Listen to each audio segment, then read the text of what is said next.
Hello students, welcome back to our new video. I hope आप लोगों ने अभी तक तो अपनी पढ़ाई शुरू कर दी होगी और आप लोग का फर्स्ट चैप्टर भी ऑलमोस्ट फिनिश हो गया होगा या फिर होने वाला होगा। तो ये देखिए, पहला चैप्टर तो हर बच्चे ने अभी तक पढ़ लिया होगा। अब बात आती है उसके न्यूमेरिकल्स पर। तो न्यूमेरिकल करने के लिए जो सबसे इंपॉर्टेंट चीज़ होती है, चाहे फिजिक्स हो या फिर मैथ हो, तो वो सबसे बड़ा चीज़ होती है फॉर्मूला, यानी कि सूत्र। तो बहुत से बच्चों को कन्फ्यूज़न रहती है, किताब में उन लोगों को ढूंढने में दिक्कत होती है। कई कई किताबों में सारे फॉर्मूले नहीं दिए रहते हैं, तो सवाल करने में दिक्कत होती है बच्चों को। आप लोग सर्च करते हो तब भी आप लोग को फॉर्मूला इतनी आसानी से नहीं मिलते हैं, आपका टाइम ख़राब होता है। ठीक है, तो इस वीडियो के अंदर आप लोग को सारे चैप्टर्स के फॉर्मूले मिलने वाले हैं। तो फिलहाल हम फर्स्ट चैप्टर का आज आप लोग को जितने भी इंपॉर्टेंट फॉर्मूले हैं, और एनसीईआरटी की किताब हो चाहे कुमार मित्तल की किताब हो, अगर आपको न्यूमेरिकल पहले न्यूमेरिकल से एकदम लास्ट न्यूमेरिकल तक कोई भी सवाल लगाना है तो वो सारे फॉर्मूले आपको इसी वीडियो के अंदर मिलेंगे। तो वीडियो काफ़ी इन्फॉर्मेटिव होने वाला है, तो वीडियो को बिना स्किप करे एक एक फॉर्मूला ध्यान से समझिएगा, तभी आप लोग को पूरा क्लियर समझ में आएगा। तो चलिए आज की वीडियो को हम लोग जल्दी से स्टार्ट करते हैं। तो देखिए, सबसे पहले यहाँ पर लिखा हुआ है सभी अध्यायों के महत्वपूर्ण सूत्र। हेडिंग इसलिए डाली गई क्योंकि आप लोग को सारे चैप्टर्स के बताए जाएंगे, चैप्टर 1 से लेके चैप्टर लास्ट जो 15 आपके चैप्टर है वहाँ तक। ठीक है, ठीक है। लेकिन आज हम लोग फर्स्ट चैप्टर पे डिस्कस करने वाले हैं, क्योंकि अभी तक लगभग सभी बच्चों का फर्स्ट चैप्टर ही कंप्लीट हो पाया होगा। ठीक है, आप लोग के अभी स्कूल बंद हो गए होंगे। अब आप लोग जो बच्चे कोचिंग पढ़ रहे हो वो लोग तो आराम से न्यूमेरिकल कर लोगे, लेकिन जो बच्चे कोचिंग नहीं पढ़ पा रहे हैं उनको यहाँ पर दिक्कत ना हो, इसलिए हम यहाँ पर पहले फॉर्मूले बताएंगे, फिर आपको इसके न्यूमेरिकल भी कराए जाएंगे। तो देखिए, अच्छा।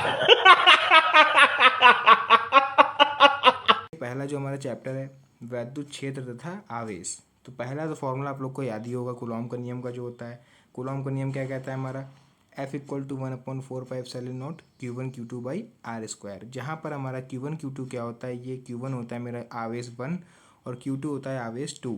एक धनात्मक भी हो सकता है, एक ऋणात्मक भी हो सकता है। अपॉन में जो r² देख रहे हो, ये क्या होती है, इसकी दूरी होती है। ठीक है, ये होता है हमारा कांस्टेंट और ये होता है हमारा फोर्स। तो कूलॉम का नियम आप लोग को क्लियर हो गया होगा। नहीं। उसका देखिए सेकंड जो हमारा है वो है वैद्युत क्षेत्र की तीव्रता के लिए है। तो वैद्युत क्षेत्र की तीव्रता का फॉर्मूला क्या होता है, E=F/Q। यहाँ पर बॉक्स के अंदर कर दे रहे हैं, आप लोग स्क्रीनशॉट लेते चलिए। E=F/Q, जहाँ पर F क्या होता है हमारा फोर्स, Q होता है हमारा कूलॉम यानी कि आवेश, और E होता है हमारा इलेक्ट्रिक फील्ड यानी कि वैद्युत क्षेत्र। थर्ड है हमारा बिंदु आवेश के कारण वैद्युत क्षेत्र की तीव्रता। किसी बिंदु आवेश, कोई एक बिंदु आवेश चाहे धनात्मक हो चाहे ऋणात्मक हो, उसके कारण उत्पन्न होने वाली वैद्युत क्षेत्र की तीव्रता का फॉर्मूला हमारा क्या होता है, E=1/4πε0 Q/r²। यहाँ पर एक क्यू लिखा हुआ है, अभी तक हम लोग यहाँ पर Q1 Q2 का यूज़ करते आए हैं। एक क्यों लिखा हुआ है, एक क्यू सिंगल क्यू इसलिए लिखा हुआ है क्योंकि यहाँ पर क्या पूछा है, बिंदु आवेश के कारण है ना, यानी कि एक बिंदु आवेश के कारण वैद्युत क्षेत्र की तीव्रता का। नेक्स्ट उसके बाद देखिए क्या है हमारा, वैद्युत द्विध्रुव आघूर्ण। तो वैद्युत द्विध्रुव आघूर्ण क्या होता है हमारा, वैद्युत द्विध्रुव आघूर्ण का फॉर्मूला भी यहाँ लिखा हुआ है, P=Q×2L।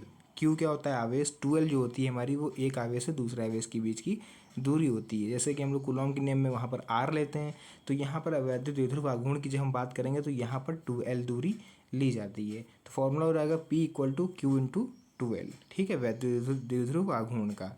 नेक्स्ट है वैद्युत द्विध्रुव की अक्षीय स्थिति में तीव्रता, एक्सियल पोजीशन में। ठीक है, आप लोगों ने पढ़ा होगा वैद्युत द्विध्रुव जो होता है हमारा इलेक्ट्रिक डायपोल जो होता है, उसकी एक्सिस यानी कि अक्षीय स्थिति में तीव्रता क्या होती है।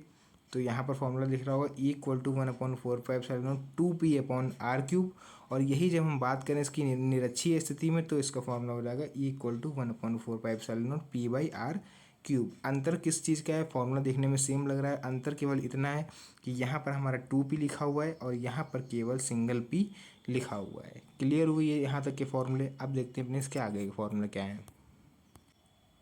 नेक्स्ट देखिए इसी पर है, द्विध्रुव पर लगने वाला बल आघूर्ण, मतलब कि जो इलेक्ट्रिक डायपोल है उस पर लगने वाला जो हमारा बल आघूर्ण होता है। ठीक है, उसको हम लोग क्या बोलते हैं, उसका फॉर्मूला देखिए क्या होता है, टॉर्क। इसको हम लोग बोलते हैं टॉर्क=PE sin θ। ठीक है, ये जो हमारा होता है इसको हम लोग बोलते हैं टॉर्क, और उसके बाद है PE sin θ। क्लियर हुआ यहाँ पर। नेक्स्ट हमारा है यहाँ पर गॉस की प्रमेय। गॉस की प्रमेय का फॉर्मूला होता है Φ=Q/ε0। ये आप लोगों ने पढ़ रखी होगी, नहीं पढ़ रखी होगी तो आपको मेरे ही चैनल पर प्लेलिस्ट मैंने बना रखी है सभी इंपॉर्टेंट टॉपिक्स की, जितनी डेरिवेशंस हैं सबकी प्लेलिस्ट बनी हुई है, आप जाइए चैनल पे क्लिक करके जितनी प्लेलिस्ट हैं वहाँ पर जाके सब पढ़ लीजिए, ठीक है। Physics, chemistry, math, Hindi, English सभी की प्लेलिस्ट बनी हुई है। फिर नेक्स्ट है देखिए, अनंत लंबाई के तार के निकट विद्युत क्षेत्र की तीव्रता, इसका फॉर्मूला होता है E = 1/4πε0 2 λ/r। क्लियर हुआ यहाँ तक। उसका देखिए फिर हम नेक्स्ट यहाँ पर देखने वाले हैं, अनंत विस्तार वाली समतल अचालक चादर के निकट विद्युत क्षेत्र की तीव्रता, इसका फॉर्मूला होता है E = σ/2ε0। ये जो हमारा ऊपर होता है आधा ना, इसको हम लोग बोलते हैं सिग्मा। नेक्स्ट, आवेशित चालक प्लेट के ठीक बाहर विद्युत क्षेत्र की तीव्रता, इसका फॉर्मूला क्या होता है ठीक बाहर विद्युत क्षेत्र की तीव्रता E = σ/ε0।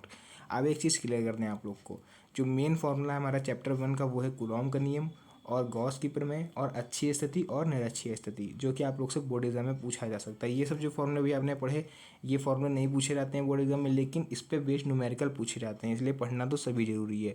आप न्यूमेरिकल करोगे, कुमार मित्तल की बुक हो चाहे एनसीईआरटी हो, तो ये सारे फॉर्मूले वहाँ पर आप लोग को लगाने पड़ेंगे। बिना उन फॉर्मूलों को लगाए हुए आप लोग क्वेश्चन नहीं कर पाओगे। तो आने वाली वीडियोस में हम इसके क्वेश्चंस भी देखेंगे, न्यूमेरिकल्स भी स्टार्टिंग से सॉल्व करेंगे, न्यूमेरिकल नंबर 1 से लेकर लास्ट न्यूमेरिकल तक सब आप लोग को पूरा मटेरियल मेरे चैनल पर मिलने वाला है, थ्योरी हो, न्यूमेरिकल हो, चाहे डेरिवेशन हो। तो वीडियो अगर कुछ भी समझ में आया हो, वीडियो में थोड़ा बहुत नॉलेज मिला हो, तो यार सब्सक्राइब जरूर कर देना और वीडियो को लाइक कर देना। मिलते हैं नेक्स्ट वीडियो में एक और अच्छी इंटरेस्टिंग वीडियो के साथ, तब तक के लिए धन्यवाद।